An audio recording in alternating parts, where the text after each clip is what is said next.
Good morning, genealogy friends. Happy Thursday or Friday, depending on where you are. Today we are going to add a document into my family tree notebook. And I really am just going to take you through the whole process. So it's going to take a little bit of time, but I want you to see that it doesn't have to be a giant ordeal to take a new document and stick it in your notebook. I do this all the time. I keep a lot of this gear handy, but you could also sort of do this in batches where you get a box of things and you scan it all at once and then transfer it and then put it all into your notebook. You know, that's a pretty good Saturday, but we're just going to do one today. Let me flip this around. I don't think I have any news from the shop or anything. I have new pages. I've decided not to put them out until January. I feel like the holidays, even if you don't celebrate Christmas, I think the holiday season just gets crazy for everybody. It's the end of the year. Lots of stuff's going on. This year has been a really challenging one. And I don't know. I feel like there's so much stuff coming in January that it sort of makes sense to just bundle it all together and we can do a fresh start and dive into new things in January. For the rest of December, I'm going to keep teaching and, adding things to the website to try to make it easier for you guys to find stuff. But I don't think that I want to turn anybody's head with new pages right now. I think that we all need to catch up with what we've got so far. So I'm going to focus on doing things like that, sort of more housekeeping stuff. And then demonstrations like this one, which is really just, this is not a new thing. This is about how do you functionally use your notebook pages so that it doesn't feel like a chore. So because it's a demonstration, I am going to put you on my iPhone holder thing and not hold the phone. So I'm going to try really hard to make sure that you can see everything. This is a little experimental. I haven't done a demonstration this big, but let's try it. Okay, so I put you in here, being really careful not to accidentally turn the phone off. Okay, and then I straighten you out, little phone people. Okay, I say that looks crooked, but it's because my post-it's crooked. All right, so this is an authentic adding moment in the sense that I didn't pull this out of the archives so that I can rescan it. My mom's been going through her photos and her boxes. It's nice because that's one of the things that COVID has done is my mom's totally getting her whole house in order. It's very inspiring. And she found this stack of stuff that has to do with my stepfather's grandmother. So I honestly haven't gone through any of it, but there's a delayed certificate of birth. Here's a different birth thing, obituary, some cemetery information, marriage license, little note from the person, and then what is this? An internment record. So let's do this marriage license. I haven't even taken this out to check it out. Okay, so this marriage license has to do, I know who it has to do with because I did read the note. It's Mr. Frank Reed to Miss Joan Daniel. Okay, we're gonna do this. So let's talk about Joan Daniel because she's the ancestor whose chapter I pulled to show you. I am going to get this out of my way. Isn't that exciting? I love it when it's like, oh yeah, I found some papers. I wonder if you'll want them. Would I want marriage certificates and certificates of birth? Yeah. There's even a photo in there that I think is a photo of somebody I didn't have any photos of before. Okay, so Joan Daniels, I pulled her chapter and put it in one of my sample notebooks so you could see it. Let me not bend that. All right. So let me just show you what I have for her so far. So this is my stepfather's grandmother. He knew her. He's told me things about her, but there's not a ton of information on this side of the family. My stepfather's mother's family really saved everything. I have wonderful genealogical archives from that side of the family, and that's the side of the family that kept trunks, and I've got tons of photos, more photos than I actually know who the people are in them and things like that. His dad's family moved around a lot, and they sort of moved between Oklahoma and Wyoming. They were laborers. They worked in the logging industry. They did some farming. They worked on the trains. And what I know about Joan is that she was married a few times. I know she lost a daughter. I know she spent a lot of time working as a cook in diners, things like that. But I haven't done a lot of research on her. So her chapter is a little bit skint. So this is her. James Reed, who's the other person mentioned in the marriage license, is the other direct ancestor. That's the husband that my stepfather, that's, his grandfather, his paternal grandfather. I have photos of her. Here I have her on the 1930 census in Oklahoma. And in the 1940 census, they are in Wyoming. And those are the only two census records I have. And then I have information that she was a diner cook that only comes from my stepfather. I don't have any actual information, but I have these photos that were in his father's things. Oh, and then this is part of my sample notebook. So that's all I have for her chapter, really not that much. So let's go ahead and add in this marriage license and just let me scan it. Not a ton of information here, but it has the witnesses. It has, this is definitely something that I want. This is an interesting one actually that I pulled out because look at this. I don't know if you can tell. See the size compared to the notebook? This is larger than the one page. So how are we going to capture that? Let's work through that together. Okay, so what do I want to do? I want to scan this. Let me get this notebook out of the way. I use a Canon scanner. I have it linked. There's a page on my website called Genealogy Resources. I know I have it linked there, but this one is a Canoscan LID 220, and there's a more updated model. So if you were going to go out and buy one, you're actually going to get a better one than I've got. I have the more updated model. That's all dusty. In my cupboard, but I haven't opened it yet because this one hasn't died yet. And yes, I keep backup scanners on hand in case I have some sort of scanning emergency because I'm crazy. All right, so I also need my laptop. The nice thing about this scanner is it doesn't have a power cord, it just has a USB, but obviously you need to plug it into something to give it power. So I was doing VHSs, so let me get out of that program. And I'm going to plug my scanner in. And then it sounds like it's already starting up. I don't know if you can hear that. There are these little buttons on the front. And I always hit the auto scan button. And that usually opens the program, yeah. See? And it'll probably take a scan if nothing. So I do think that the Canon scanner program is really easy to use. It's why I like the Canon ones. People ask me about scanners all the time. Honestly, as long as you can find one that gives you high quality images, I'm actually not that loyal. I think people have done great things with scanner technology. Okay, I'm just double checking my settings. They don't really change, so I know I'm fine, but I want colors to be millions. I want it to be 600 DPI. That is the highest that the scanner goes.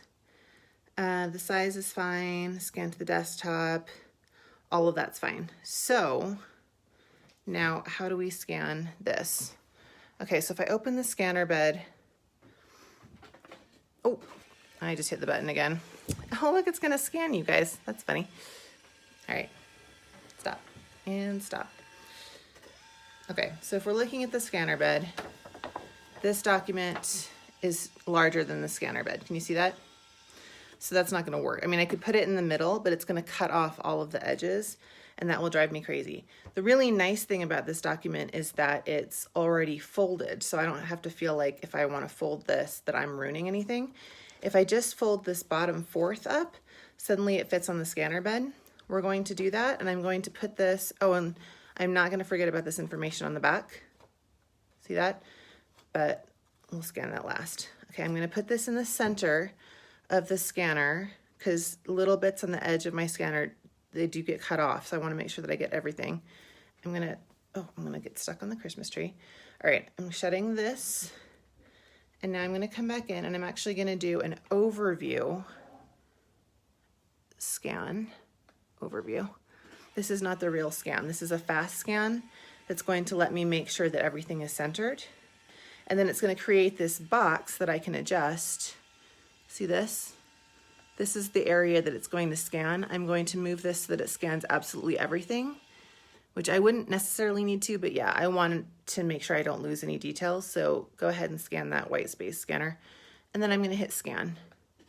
And this will take a second. You can see that this is a slower scan than that overview scan, but really it doesn't take that long. And because I've told the scanner to scan to the desktop, the file is going to appear up here on my computer.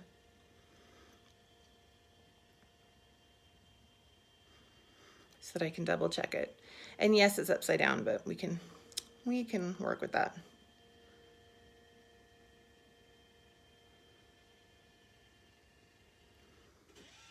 Okay. So the scan appeared right here. I'm just going to double click on it and make sure the image is okay. Let me pick this up so I stop wiggling. All right, it's probably really hard for you guys to see over Facebook, but that's a nice clear image, so that's fine. But obviously when I folded it, I cut off part of the image. So we need another scan. And this time I'm going to fold this down and scan this. So it's the same size, I'm just getting that bottom part of the document. If you're wondering what I would have done, okay, and I'm gonna hit scan.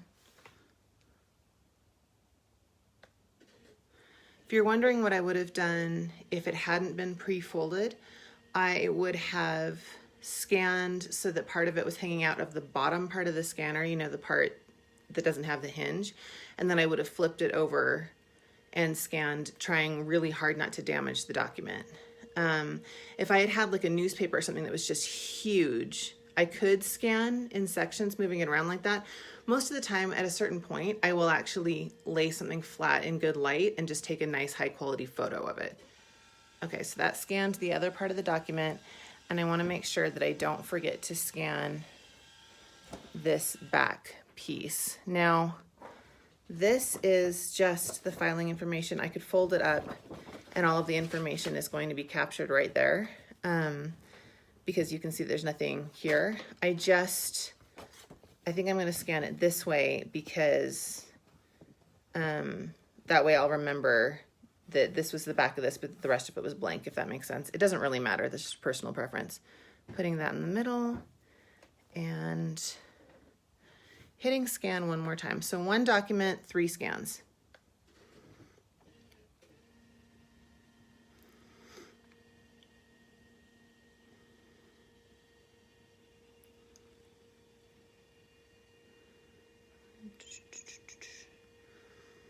I realize that scanning is not the most exciting thing to watch, but we are moving on in a minute. This is why I didn't want to do that whole folder of stuff.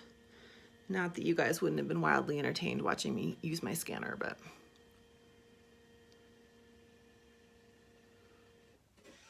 Okay, so I've got 3 scan images. I'm actually just going to close out this program.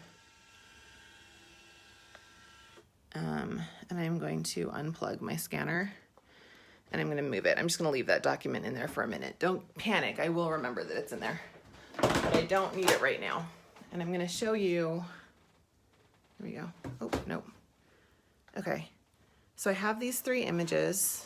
I guess we'll just type like this, like that's a normal thing. These are called scan 1 and scan 2. I do want to rename them. Let's see. I just want to make sure that the names are correct. It's just Frank, right? He went by James sometimes. Okay, Frank Reed and Joan Daniels, spelled weirdly. Okay.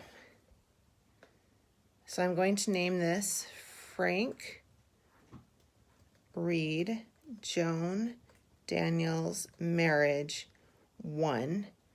I am going to copy that name and I'm going to paste it here saying that this is marriage 2 instead of marriage 1 and then marriage 3. So now I have the names of the people that are involved in the scan on the scan images if for some reason I can't remember where I put them.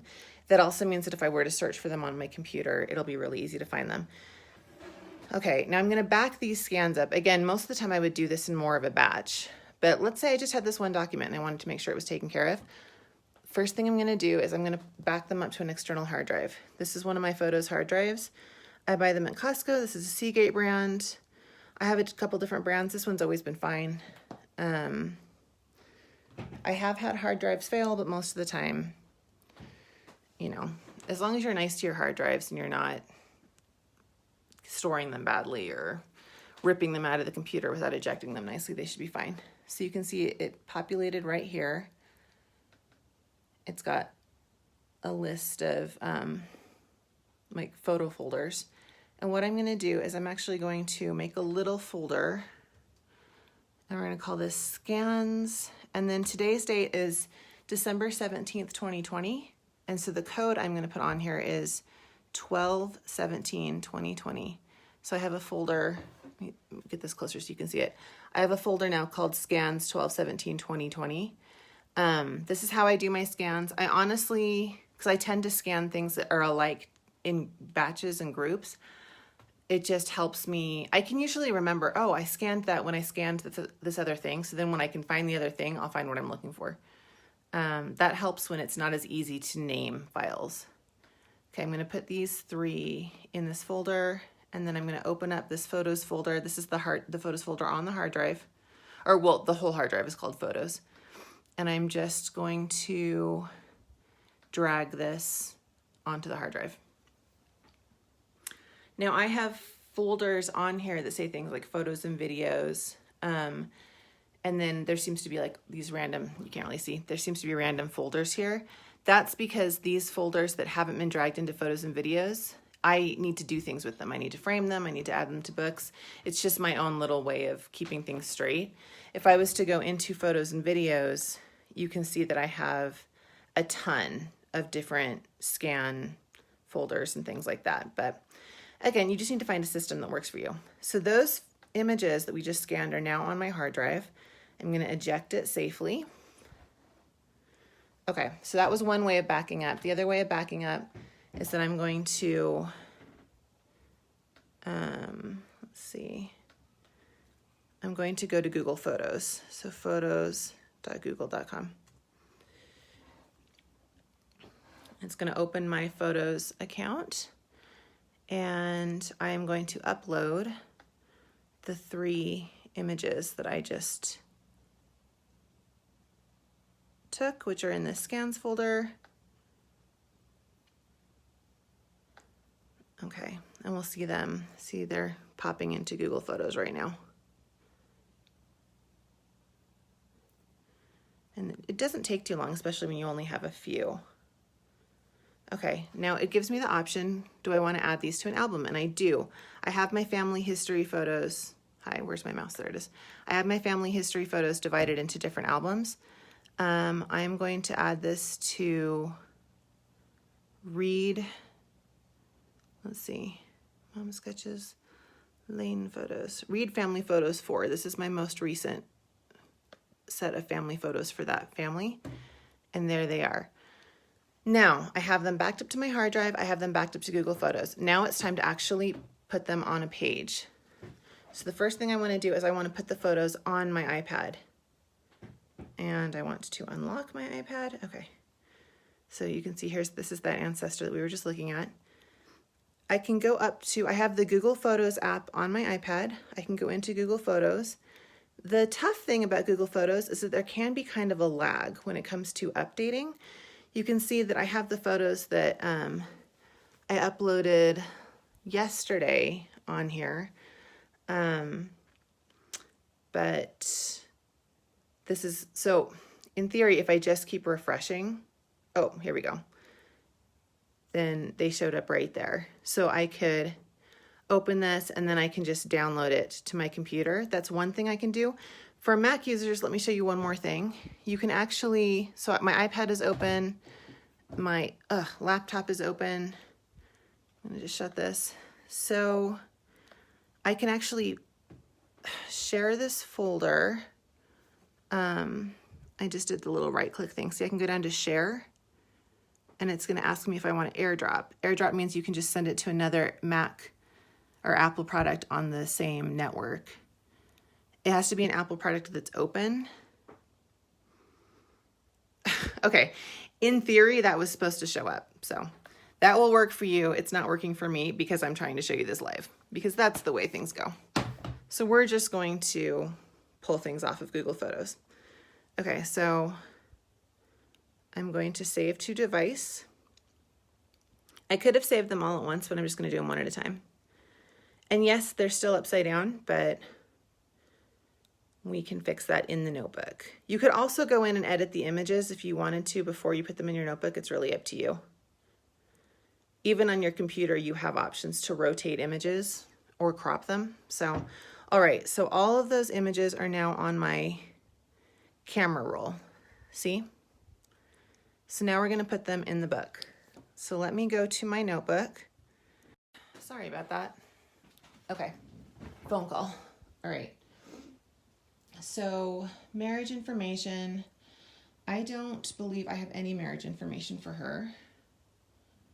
No. So let's add a marriage page right here. So we're going to, let's see if we can find the marriage template. This is something I should have looked at. Okay, so you can see I have all the sand ones right here. I have not done the super smart thing where you actually like organize your pages into sections so that you can find them really easily. I have seen that other people have done it. I think that's brilliant. I should probably sit down and actually do it on a Facebook Live because it will make me do it. Instead, what happens is every time I need a page, I think to myself, ugh, I really need to do that. And then I just scroll through and find the page, and then I immediately forget that that's something that I want to do. But in theory, you can drag these pages down so that you have, you know, marriage pages, military pages, and then you don't have to scroll through all 200 pages. I just have not gotten my act together to make that happen. And of course, because I need the marriage page, it's going to be the very last page. Let's see, wedding photos, that's not what I need. School records, family story, no.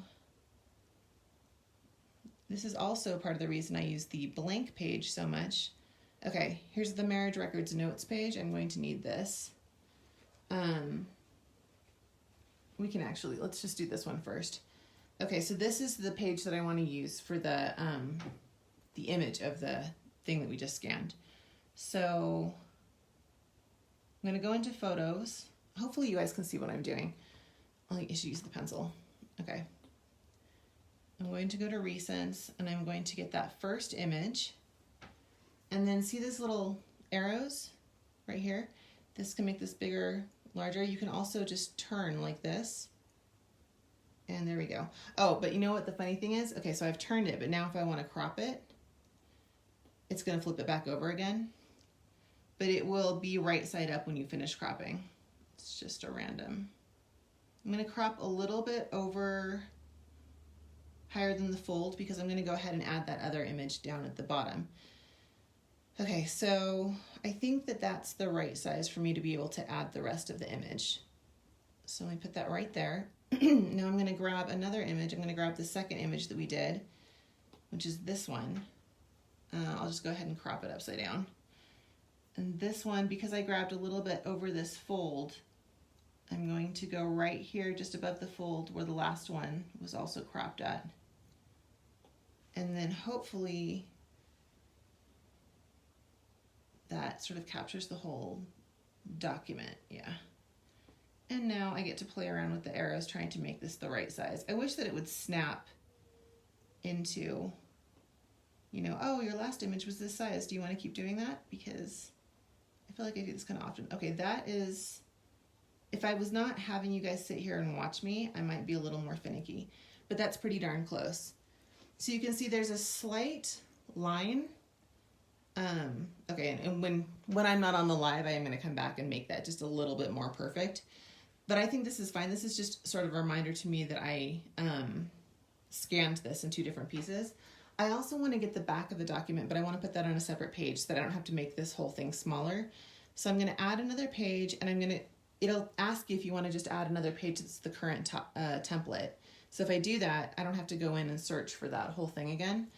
And then I'm going to add that last. Okay, I'm going to crop it. All right. And then we're going to flip it over. Make that nice and big.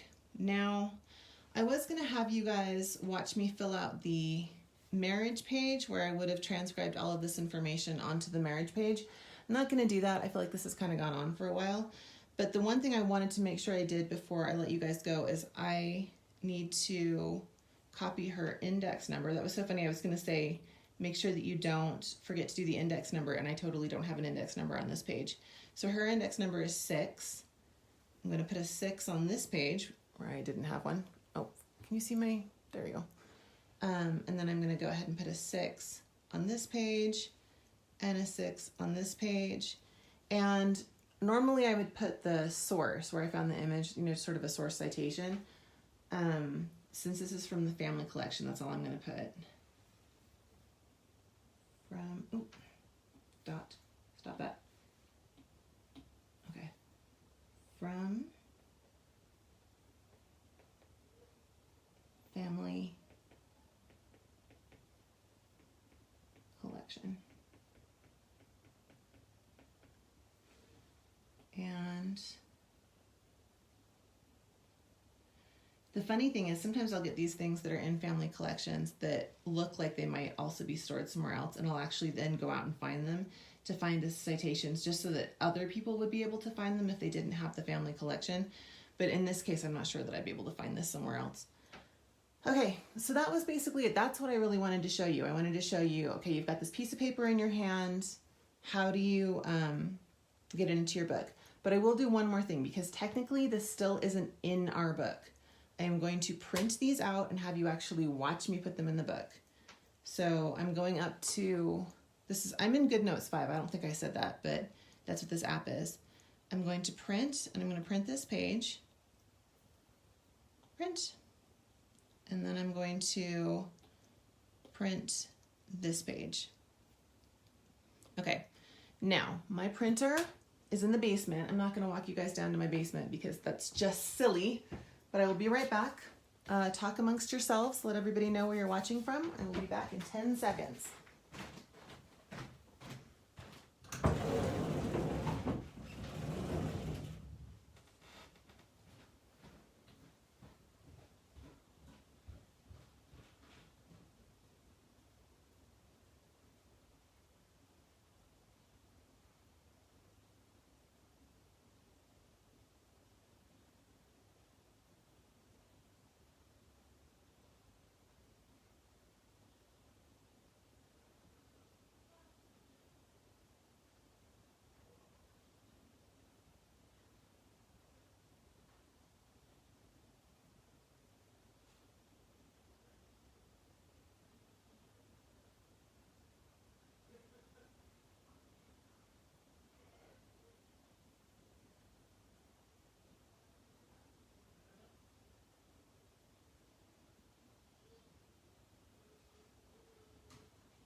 All right, did everybody leave? Have I been abandoned?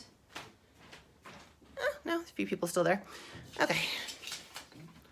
So, we've printed these pages out. They look good. So I'm gonna add them to my notebook. So I'm gonna get this out of the way. So I need to find my hole punch. So because I use disc-bound notebooks, I have a special hole punch that I purchased from Levenger. Other people have used other brands and they like them, but Levenger is the one that does kind of the heavy duty one. It's also the most expensive. Personally, I felt like for the hole punch, it was worth the extra money, but I don't use Levenger notebooks because for the actual notebooks, I'm fine with them being a little cheaper. But see, it creates these holes that work with the disc-bound notebooks. So we've hole punched it. I'm going to come in here and I added the pages in right after her photos, right after this page. So I'm going to go ahead and put them in. And then this notebook's getting a little full. This is those 1-inch rings, and you can see this is about as many pages as this notebook can hold now. But you just gently pop them on, and now the page is bound in our notebook. And it's, you know, ready to just be part of her story, ready to be there for the next time I need to look at it for research, ready to have me transcribe things and add a marriage page on. So yeah, anyway, I hope that that was helpful, and I will see you guys tomorrow.